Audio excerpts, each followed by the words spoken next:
네, 방금 지금 10시 31분이고요. 네, 30초 전에 미국 12월 CPI 물가가 발표가 됐습니다. 이 CPI 물가가 어떤 의미를 갖고 있는지 지금부터 즉시 분석을 시작해 보도록 하겠습니다. 제가 방금 한 15분 전까지 제가 있는 위치의 건물에서 강의가 있었고, 그래서 강의 끝나고 바로 올라와서 좀 저도 낯선 환경에서 하는데 조금 여러분 이해해 주시고요. 지금부터 본격적으로 분석 들어가겠습니다. 잠시만요. 전체 화면을 안 했네요. 네, 전체 화면입니다. 보시는 것처럼 시장의 기대치는 3.1%였습니다. 그리고 근원물가의 시장의 기대치는 4.0%였었어요.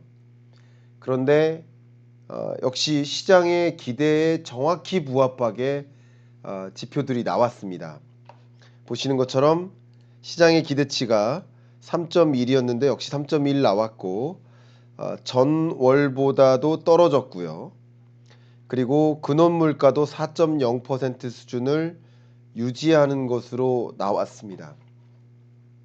이것을 좀 해석해 본다면, 어쨌든 이 경로로 보면 전월보다 떨어졌고 전전월보다는 또 많이 떨어진 상태에서 이렇게 또 떨어졌으니까 뭐 이게 떨어지는 흐름이다라는 측면에서 긍정적인 것들이 많고요.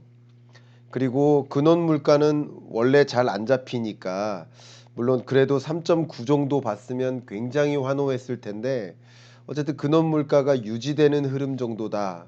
그리고 이 두 가지 포인트가 다 시장의 기대에 부합한다 하기 때문에 그래도 시장에서는 긍정적으로 이 숫자를 해석하고 있는 상황이겠다. 그래서 다른 여러 가지 변수, 다른 어떤 외재적 변수가 없다라고 가정한다면 이 CPI 데이터만 가지고는 다소 박수를 치는 정도, 환호할 정도는 아니지만 박수를 치는 정도에 해당하는 CPI 데이터가 아닐까, 이렇게 해석합니다. 근데 이 CPI 데이터 말고 그 밖에 나머지 데이터들을 가지고 현재 미국 물가가 어떤 상황인지를 좀 진단해 보겠습니다. 일단 우리나라 물가 상승률은 지난주에 발표됐죠. 3.3%입니다. 그러니까 3.8에서 3.3으로 떨어지긴 했는데 3.3% 정도면 보시면 미국 물가 상승률보다도 높아요. 우리나라가. 무슨 말이냐? 미국 물가 상승률 정점을 보면 9.1이었고 그 이후에 이렇게 강하게 물가 상승률이 하향 안정화되는 경로에 놓였는데, 우리나라는 상대적으로 6.3%를 기록한 게 정점이었고 그거보다 크게 떨어지지 않은 상태. 그러니까 3.0%포인트 정도 떨어진 상태. 근데 미국은 얼마나 떨어진 거예요? 9.1에서 3.1이니까 6.0%포인트나 떨어진 거예요. 떨어진 정도를 보면 그만큼 물가를 빨리 잡기 위해서 강한 금리 인상 행보를 보였던 것인데, 결과적으로 우리나라의 경우에는 물가 상승률이 생각보다 더디게 잡히는 이런 모습을 보면 충분히 이 통화 정책이 제약적이지 않았다. 충분히 강한 금리 인상을 도입한 것이 아니다. 이렇게 좀 비판적으로 통화 정책이 좀 미흡했다. 이렇게 판단할 수 있지 않을까, 그런 생각을 먼저 해봅니다. 그 다음 물가를 좀 진단해 봐야 됩니다. 이 CPI 데이터를 받아들였는데 이 CPI 데이터의 어떻게 보면 기여도별로 볼 수 있어요. CPI 물가 상승률을 기록하는 여러 가지 부문들이 있는데 하나가 에너지 물가, 그리고 식료품 물가가 있어요. 이 두 가지를 제외한 나머지 물가를 근원 물가라고 하죠. 근데 에너지 물가는 이렇게 마이너스 기여도를 갖고 있습니다. 이건 왜 그런 거냐면 전년 동월 대비 비교이기 때문에 그래요. 여러분 이해하셨죠? 왜냐면 22년 한 해 동안의 국제 유가를 생각해 보세요. 엄청나게 높았죠. 그때랑 비교하니까 여전히 23년 11월 에너지 가격도 22년 11월 에너지 가격보다는 떨어진 상태예요. 그러니까 이게 물가를 나름 끌어내리는 역할을 하고 있는 것입니다. 그리고 식료품 물가의 기여도가 많이 빠졌죠. 그러니까 정점대와 비교하면 이때가 정점입니다. 22년 6월 정점대와 비교하면 많이 빠졌죠. 근데 중요한 것은 지금 뭐가 안 빠지고 있는 거예요? 근원 물가가 안 빠지고 있는, 근원 물가의 기여도가 안 빠지고 있는 거예요. 그리고 근원 물가 중에서도 일부가 근원 서비스 물가고 나머지가 근원 상품 물가인데 근원 서비스 물가의 기여도가 충분히 안 빠지고 있어요. 나머지는 꽤 많이 빠졌는데 근원 서비스 물가가 잘 안 잡히고 있다. 이건 어떻게 해석할 수 있나요?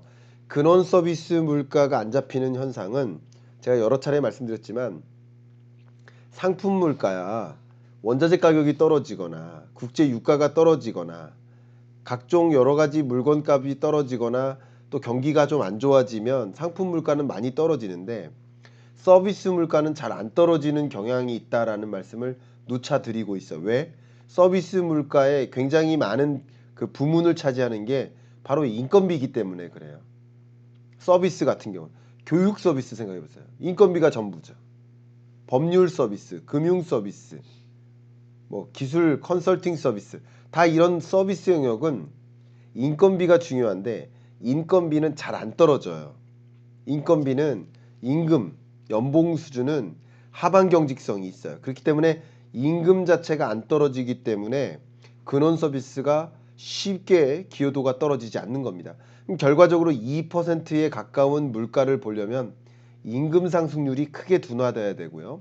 두 번째, 이 근원 서비스 물가에 상당히 기여하는 게 주거비예요. 제가 지금 침을 삼키느라고 주거비 영역인데 주거비 영역이 지금 아직도 안 떨어지고 있어요. 그러니까 이런 부분들이 쭉 빠지면 2%에 가까운 물가를 볼 수 있겠구나. 이 그래프에서 근원 서비스 물가가 쟁점이겠구나. 이미 식료품 물가나 에너지 물가는 상당 부분 잡혔기 때문에 이 둘을 제외한 나머지 물가, 근원 물가가 잡히는지가 중요한데 아직까지도 여기 보시는 것처럼 근원 물가는 4%고 목표하는 물가 상승률 연준의 목표치는 2%니까 2%를 아직도 웃도는 물가이기 때문에 금리 인하를 지금 당장 기대하기가 쉽지 않다. 기준금리 인하는 아직 멀었다. 이렇게 말씀드릴게요. 다만 시장은 뭐라고 생각해요? 곧 기준금리 인하하겠네 라고 받아들일 수는 있어요. 그래서 제가 누차 말씀드리는 표현이 뭐예요? 내가 제롬 파월 연준 의장이다 이렇게 생각하시고 내가 연준 의장이라고 한다면 금리를 인하할 것인가? 금리 인하는 안 해요. 그러나 연준 의장의 입장도 중요하지만 여러분이 보셔야 될 것은 투자자로서는 특히 주식 투자나 외환 투자라든가 이 투자자 관점에서는 이제 금리 인하 곧 있겠네 하는 금리 인하에 대한 기대감, 그 기대감이 또 중요한 거예요. 둘 다 보셔야 됩니다. 이 기대감이 헛된 기대감일지라도 물론 지금도 시장이 조금은 헛된 기대감을 또 갖고 있는 모습이에요. 그게 주식시장에 반영이 되죠. 기대감으로 주식 보유 비중을 늘려나가는 거니까 그렇게 보시면 좋겠지만 현재로서는 어쨌든 오늘 나온 CPI 데이터만 해석을 한다면 기준금리 인하에 대한 기대감이 좀 상당히 고조되는 지점이다 이렇게 볼 수 있겠습니다. 자 이제 그 다음 미국 물가 상황을 좀 제대로 진단해 봐야 될 텐데 나머지 지표를 좀 볼게요. 얼마 전에 보여드렸던 PCE 기준의 물가도 3.0%로 떨어졌고요. 근원 물가 기준으로도 3.5%로 떨어졌습니다. 그래서 이런 흐름을 보면 어쨌든 11월 PC가 역시 12월 말에 나올 텐데 그때는 이게 떨어지는 속도가 좀 둔화되겠구나 이런 생각을 해볼 수 있겠고요. 그리고 내일 모레 있을 FOMC 회의 때 어쨌든 PCE와 CPI를 고루 판단을 해봤을 때 그래도 물가가 안정되는 수준에 진입했구나. 추가적인 금리 인상은 안 해도 되겠구나 라는 속내를 갖고 있을 겁니다. 그 속내를 비출지는 모르겠지만 어쨌든 금리 인상은 끝난 것으로 여러분은 해석하셔도 도움이 되지 않을까. 저는 이걸 뭐 한 3개월 전부터 그런 말씀을 드려왔지만 그렇게 해석하시는 게 도움이 되지 않을까 의견을 드립니다. 마지막으로 물가 지표를 보실 때 한 가지 더 보셔야 된다면 기대 인플레이션율인데, 기대 인플레이션율도 1년 후의 물가, 2년 후의 물가에 대한 그 기대치가 그래도 2%대로 떨어져 있어요. 요 정도면 그래도 기대 인플레이션율도 많이 잡힌 상태겠구나 이렇게 생각을 하고 충분히 물가가 잡히는 수준에 진입했구나 이렇게 생각할 가능성이 높겠다 이렇게 보겠습니다. 그런데 제가 그동안 말씀드렸던 것처럼 중앙은행이 금리를 이제 인하해야 될지 여부를 판단한다. 금리 인하가 언제일까라는 질문을 여러분 하실 것이고 그 질문에 대해서 제가 답변을 분명 드려야 되겠습니다만 그 금리 인하를 결정하는 데는 물가만 보는 것이 아니에요. 그 다음 경기 상황을 볼 거예요. 그리고 금융 안정 상황을 볼 겁니다. 그러니까 이런 나머지 요소들도 봐야 되기 때문에 나머지 요소들도 보고 금리 인상 스탠스, 금리 인하 결정에 대해서 제 판단 기준과 의견을 여러분께 드리도록 하겠습니다. 미국 실업률 발표가 최근에 3.9까지 올라갔다가 3.7%로 떨어졌습니다. 11월 실업률이. 그러니까 이것은 실업률이 다시 떨어지네, 안정화되네, 너무 이렇게만 보지 마시고요. 어쨌든 이게 더 올라갔으면 금리 곧 인하하겠다 이런 생각을 더 갖게 만들겠지만 실업률이 이렇게 떨어진 것만으로도 이게 금리 인하 어렵겠다 이렇게 생각할 게 아니라 원래 실업률은 이렇게 들락날락 하는 거고요. 그리고 보시는 것처럼 이 11월 실업률, 11월 실업률 이렇게 10월 실업률까지 올라가다가 그 다음 달엔 떨어질 수도 있는 것이고 그게 중요한 게 아니라 이렇게 묶음해 보세요. 이렇게 4개씩 4개 묶음, 이렇게 4개 묶음, 이렇게 4개 묶음 이렇게 해보세요. 그럼 4개 묶음으로 해보면 실업률의 레벨이 어때요? 올라가죠. 레벨 자체가 크게 올라가죠. 그러니까 실업률이 올라가는 경향성이 있다. 이렇게 보시면 좋겠고요. 물론 아까 말씀드린 대로 bad is good.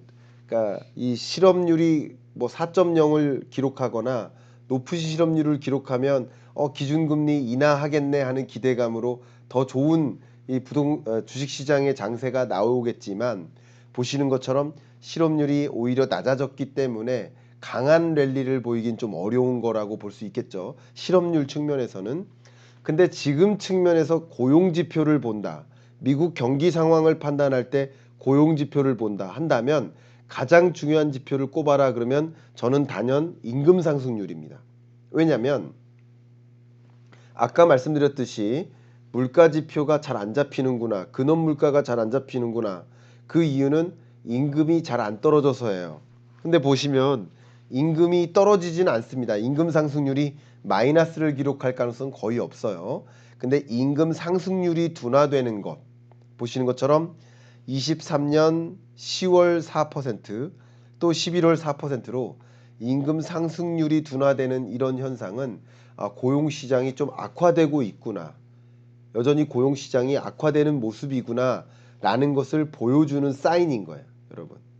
그러니까 고용시장이 악화되고 있고 또 임금 상승률이 좀 둔화되고 있으니 자연스럽게 미국 경제의 소득 수준이 악화되고 그건 소비 수준을 조금 악화시켜서 어느 정도의 경기 침체를 유도하겠구나.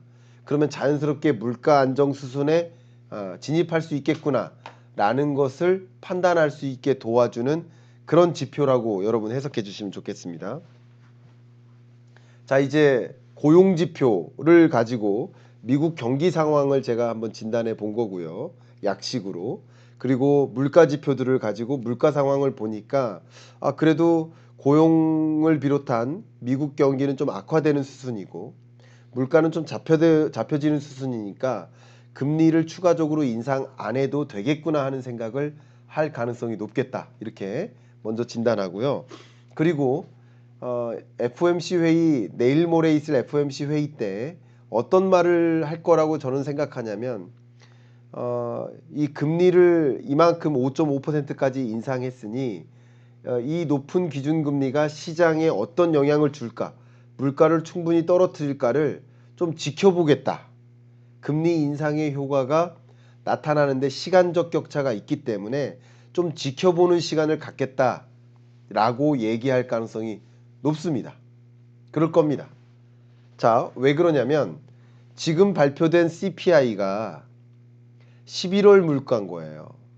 그러면 14일 날 발표할 FOMC 회의 결과는, 그러면 그 높아진 중앙은행의 기준금리는 결과적으로, 높아졌든 동결했든 그 기준금리는 결과적으로 1월 이후의 물가를 자극할 겁니다. 왜냐하면 기준금리가 결국 그 기준금리로 시중은행에게 자금 조달이 되죠. 그럼 자금 조달할 때 시중은행이 그 기준금리로 이자를 내고 돈을 빌려받는 거라고 볼 수 있죠. 조달받는 거예요. 그 조달받은 금리의 기초에서 시중금리가 결정되니까 어쨌든 이 기준금리의 영향은 한두 달 후에 영향을 줍니다. 시장에. 그러면 한두 달 후, 예를 들어서 2월 달에 물가에 영향을 강하게 줄 텐데, 근데 그 2월 물가는 언제쯤 받아들 수 있어요? 3월 달에나 받아볼 수 있어요. 그러니까 이렇게 지금 통화정책을 결정해도 그 결과는 나중에 받아보니까, 성적표는 나중에 받아보니까 지금까지 금리 인상한 결과 물가가 이렇게 서서히 안정화되는 디스인플레이션이죠. 디스인플레이션 현상이 나타날 것을 충분히 기대하니까 지켜보겠다라는 표현을 할 가능성이 높겠다, 이렇게 보겠습니다. 그러면 제가 지금부터요, 여러분이 가장 궁금해 하시는 것 중에 하나가, 그러면 2024년에 기준금리 인하 언제 있습니까? 그죠? 그 24년에 통화정책 그 변수들, 그걸 이제 궁금해 하실 겁니다. 그죠? 그래서 지금부터는 24년 한 해 동안 통화정책을 나름 결정지을 그 몇 가지 변수들을 종합해서 설명드리려고 하는데, 쉽게 말하면 금리 인하 언제 할까를 결정지을 그 변수들을 지금부터 소개해 드리려고 합니다. 그래서 이름하여 24년 통화정책의 변수, 지금부터 물론 변수가 많은데 그래도 가장 중요한 변수들 세 가지 정도만 여러분께 정리해서 말씀드리겠습니다. 보겠습니다. 첫 번째, 24년 통화정책의 변수는 미국의 경기 그 자체예요. 미국 경기가 소프트 랜딩 할 거냐, 하드 랜딩 할 거냐. 근데 저는 소프트 랜딩 할 거라고 전망하고 있다고 말씀드렸죠. 근데 전문가마다 하드 랜딩에 무게를 두는 경우도 있습니다. 근데 저는 주로 국제기구의 스탠스를 제 스탠스로 가져가는 편이기 때문에, 국제기구의 스탠스는 소프트 랜딩으로 보고 있기 때문에 하드 랜딩으로 보진 않습니다만, 하드 랜딩으로 전개된다. 그러면 생각보다 물가가 굉장히 빨리 잡히고요. 그리고 생각보다 빨리 금리 인하를 단행할 수 있습니다. 근데 반대로 소프트 랜딩이다라고 한다면 물가 안정세가 좀 더디고요. 그러니까 금리 인하 시점도 더디게 나타날 수 있겠습니다. 근데 어쨌든 미국 경기가 악화되는 수순에는 있는데, 이렇게 날다가 착륙하는 건 맞는데 우당탕탕 하드 랜딩 할 것인지 소프트하게 천천히 소프트 랜딩 할 것인지, 그걸 구분해야 되는데, 일단 미국 경기를 판단할 때 중요한 것이 소매 판매입니다. 미국의 소비 부문이에요.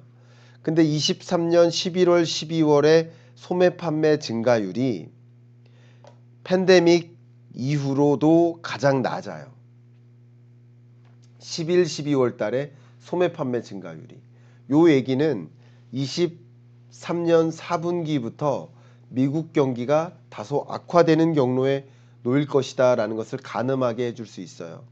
제가 얼마 전에 미국 경제 시나리오를 설명해 드렸는데, 오늘은 다 설명드리진 않습니다만, 소프트 랜딩에 무게를 두는 골드만삭스나 뱅크 오브 아메리카, JP 모건이 있다라고 말씀드렸었고, 이 GS는 광석이 아니라 골드만삭스다라는 것 말씀드렸죠.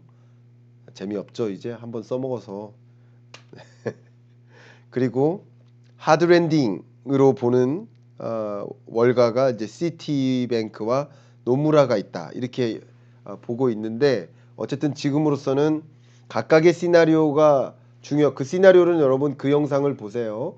근데 그 시나리오별로 어떻게 미국 경제가 전개되느냐에 따라서 금리 인하 시점이 달라집니다. 그런데 저는 어쨌든 소프트 랜딩으로 보고 있다. 거기에 더 무게를 두고 있다라고 말씀드렸죠. 그러니까 소프트 랜딩으로 보기 때문에 금리 인하의 시점이 굉장히 빨리 오진 않을 것이다 라고 말씀드리는 겁니다. 이따가 종합적으로 의견 드리겠습니다. 두 번째, 24년 통화정책의 변수로 금리 인하 시점을 결정지을 변수는 중국의 내수 부진이에요. 자, 제가 매월 글로벌 리스크워치가 발표될 때마다 설명드립니다. 이번에 발표될 글로벌 리스크로서 갑자기 등장한 게 경기 침체가 올라갔죠. 전월보다. 또 올라간 게 뭐예요? 자산 가격의 조정. 그리고 이게 중요한 게 중국 내수 부진이 크게 올라왔습니다. 갑자기. 없던 게 생겨난 거예요. 중국 경기가 부진해질 것이다. 경기 침체 국면에 진입할 것이다. 라고 말씀드렸고 조금 있다가 이 CPI 분석 끝나고 중국 내수 부진을 분석해 드리겠습니다. 근데 이 내수 부진 상황이 결과적으로 어떤 일로 작용할까? 중국의 물가 상승률이 마이너스 0.5%예요. 그리고 생산자 물가는 지금 굉장히 오랫동안 1년 넘게 마이너스를 면치 못하고 있습니다. 이 생산자 물가가 계속 마이너스 행보를 보인다는 얘기는 중국의 소비자 물가가 0 이상으로 올라가기가 쉽지 않다는 것을 어느 정도 보여줄 수 있는 선행지표격이라고 볼 수 있어요. 그러니까 생산자 물가, 제조 물가가 이렇게 떨어지고 있다. 그리고 소비자 물가도 떨어지고 있다라는 얘기는 그만큼 내수 경기가 위축되어 있다라고 볼 수 있습니다. 내수 경제가 그만큼 위축되어 있음을 보여주는 이런 지표들을 바탕으로 중국 경제가 부진하고 그러니까 중국 경제는 세계 최대 원유 수요국이고 세계 최대 원자재 수요국인데 중국 경기가 부진하고 경기 침체 국면에 진입하고 있기 때문에 이런 국면에서는 결과적으로 글로벌 원유 가격이 올라가기가 힘들어요. 이해가시죠? 그리고 원자재 가격이 올라가기 힘들어요. 결과적으로 이것은 물가 안정화에는 도움이 돼요. 그러니까 우리나라 경기에는 안 좋지만 중국 경기가 부진하고 중국 생산자 물가가 마이너스고 이렇게 전개된다는 것은 어쨌든 아직까지도 세계의 생산기지로서 역할을 하는 중국의 물가가 떨어지고 있다는 것은 글로벌 물가를 좀 하방 압력을 주는 역할을 분명히 할 것이고 그리고 중국 경기가 부진해서 물가 상승률이 떨어지고 있는 이 현상은 결과적으로 중국으로부터의 원자재 수요, 원유를 비롯한 각종 원자재 수요가 부진해지고 50% 세계 50% 이상을 수요하는 원자재들이 한두 가지가 아니죠. 비철금속, 철 이런 것들. 그러니까 중국발 수요가 줄어드니까 글로벌 인플레가 그래도 잡힐 수 있는 수준에 있다. 이렇게 볼 수 있는 거예요. 그럼 이해가셨죠? 자, 그다음 세 번째 중요한 지표가 장기 국채 금리의 향방입니다. 그러니까 10년물 국채 금리 같은 경우도 크게 하락하고 있고 또 2년물 국채 금리도 또 크게 하락하고 있죠. 이 10년물 국채 금리가 이렇게 급등할 때 이때 우리나라의 시중금리도 급등했었고 이게 부동산 시장에도 하방 압력으로 작용했었다라고 말씀드렸죠.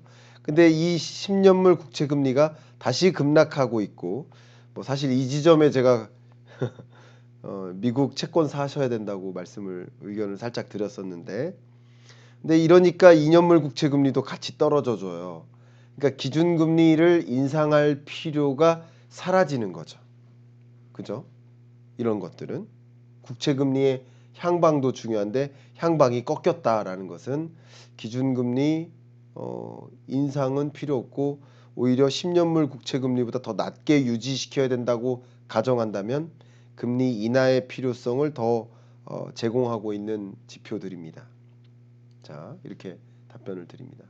장기 국채금리의 향방입니다. 자, 이제 여러분들이 가장 관심이 있어 하는 그 주제는 당연히 그죠? 그 시장은 어떻게 생각하고 있나 이거 아니겠습니까? 잠깐만요. 제가 CME 패드워치를 열고 있습니다. 지금 조금 버벅거리고 있는데 어쨌든 설명드리겠습니다. 자료를 먼저 보시면 일단 제가 CPI 발표하기 전에 오늘 낮에 데이터 업데이트하면서 확인했었는데 이때까지만 해도 내일 모레 있을 FOMC 회의 때 금리 인상 안 할 거야. 거의 대부분이 금리 동결할 거야. 이렇게 생각을 했었단 말이죠. 근데 지금 CME 패드워치 더 이상 올라가기도 힘들죠. 금리 동결 가능성의 무게가 더 올라가기도 힘들죠. 그래서 CME 패드워치도 큰 변화가 없거나 더 올라갈 수도 있겠지만 제가 지금 업데이트를 하고 있습니다. 보면 아마 그대로이거나 그러네요. 보시는 것처럼 CME 패드워치는 그대로네요. 98.4% 동결할 거야에 거의 절대적인 비중으로 무게를 두고 있는 모습이고 이 부분에는 큰 변화가 없는 것이다. 어쨌든 시장은 지금 뭐라고 생각하는 것이다? 금리 동결할 것이다. 그리고 금리 인상 끝났다고 생각할 가능성이 높죠. 오늘 발표된 CPI를 좀 해석을 해본다면 그런 점에서 이제 여러분께 이제 거의 마무리 단계인데요. 금리 인하에 대해서는 시장은 어떻게 마음 먹고 있나 말씀을 좀 드릴게요. 보시는 것처럼 약 한 달 좀 더 전이죠. 10월 27일 기준으로도 기준금리 인하의 시점이 보시는 것처럼 6월에 있을 거야 이렇게 생각했거든요. 10월 27일까지만 해도 5월까지는 기준금리를 계속 동결하다가 6월 달에 기준금리를 인하할 거야 이렇게 생각했단 말이죠. 그죠? 이 빨간색이 그 인하 시점인 거예요. 근데 오늘 기준으로 보면 6월이 아니라 5월부터 기준금리 인하할 거야 이렇게 생각하고 있어요. 그러면 12월 13일과 3월 달에 걸쳐서 금리를 3번 연속으로 더 추가적으로 동결을 하고 그리고 5월부터는 당장 금리를 인하할 거야 이런 생각을 하고 있단 말이에요. 그러니까 이런 생각이 뭐예요? 시장의 기대죠. 기준금리 인하에 대한 기대감. 그 기대감을 이때쯤 인하할 거라고 생각하면 지금 기대감이 들겠죠. 12월. 6개월 정도 전이니까.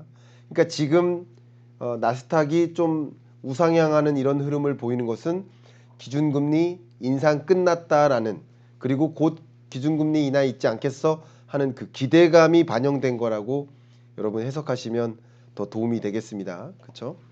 그럼 이제 제가 의견을 드릴게요. 기준금리 언제 인하할 것인가? 역시 지금까지 보셨던 이 통화정책 기조는 우리나라는 3.5%까지 만들어서 계속 동결하고 있고요. 그죠? 미국도 5.5%까지 인상해 놓고 지금 3번 연속인가요? 이번까지 하면 12월까지 하면 동결하고 있는데 그러니까 기준금리 인상 끝났다라고 받아들일 가능성이 굉장히 높아졌고요.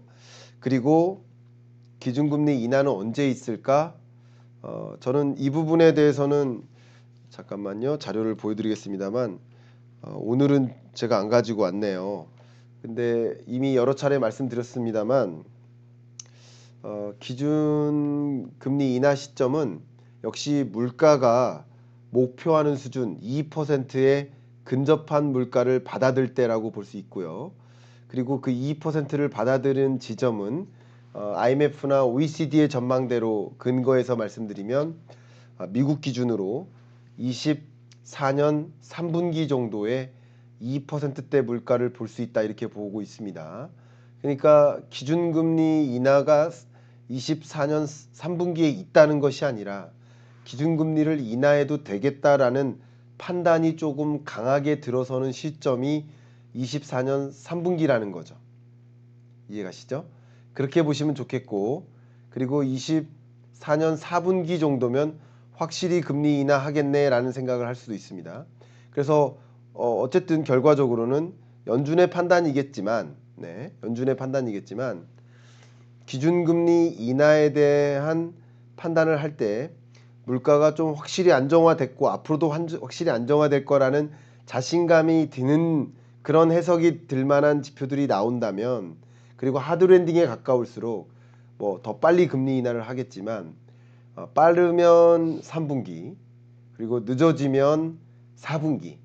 그럼 3분기에 금리를 인하를 시작한다 그러면 24년 연내 미국은 2차례 금리 인하, 4분기에 금리 인하를 시작한다. 그럼 미국은 한 차례 금리 인하. 요 정도를 단행할 것으로 저는 좀 보수적으로 진단을 하고 있습니다. 그렇게 답변이 됐길 바라고요. 지금부터는 여러분들과 질의응답을 받으면서 라이브를 이어갈 텐데 지금부터는 채팅창에 질문을 좀 남겨주시길 바라고요. 이 녹화용으로는 홍보 멘트를 좀 드려야 될 것 같습니다. 제가 23년 12월 16일 이번 주 토요일이죠. 교보문고랑 같이 주최하는 콘서트를 합니다. 그러니까 이게 공연 더하기 강연이에요. 그래서 굉장히 로맨틱한 공연이라고 하더라고요. 그래서 그 공연이 있고, 그리고 제가 스페셜 특강을 하고 Q&A를 많이 갖고 좀 이벤트를 좀 한다고 합니다. 사진 촬영이라든가 뭐 이런 걸 많이 한다고 합니다. 이런 자리를 이번 주 토요일 날 광화문 교보문고에서 진행할 테니까 여러분 혹시 관심 있으신 분은 관심 가져주시고요. 고정 댓글로 달아드리겠습니다. 그리고 혹은 커뮤니티 공지란에 공지가 되어 있습니다. 커뮤니티 공지란에 공지되어 있으니까 관심 있으신 분은 오셔서 악수 나누시고 하셨으면 좋겠습니다. 개인적인 질문 있으시면 좀 준비해 오시면 좋겠습니다.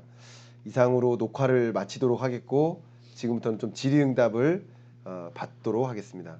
네, 감사합니다. 녹화를 중단하겠습니다.